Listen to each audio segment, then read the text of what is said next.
హే hi hello everyone. So మా అబ్బాయి birthday సందర్భంగా మేము దుబాయ్ ట్రిప్ ప్లాన్ చేసాము. సో మార్నింగ్ 10 o'clockకి ఫ్లైట్ ఉందన్నమాట. So we're traveling. So this is our first international trip. చాలా ఎక్సైటింగ్గా ఉంది. బాబు బర్త్డే జనరల్గా ఈవెంట్స్ అలా చేస్తారు, బట్ మేము ట్రావెల్ చేయాలనుకున్నాం.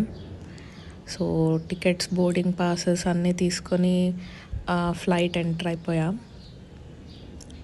చాలా టెన్షన్గా ఉంది యాక్చువల్గా, ఫస్ట్ టైం కదా, బాబు ఎలా ఉంటాడో ఏమో అని. But he enjoyed a lot flight journey కూడా. సో ఎమిరేట్స్ ఫ్లైట్ చాలా కంఫర్టబుల్గా ఉందండి. సో బాగా ఎంజాయ్ చేసాం మేము. ఆ సర్వీస్ కూడా చాలా బాగుంది, ఫ్లైట్లో సర్వీసెస్ అన్నీ. చాలా అంటే చాలా, క్యాబిన్ క్రూ కూడా చాలా బాగున్నారు. సో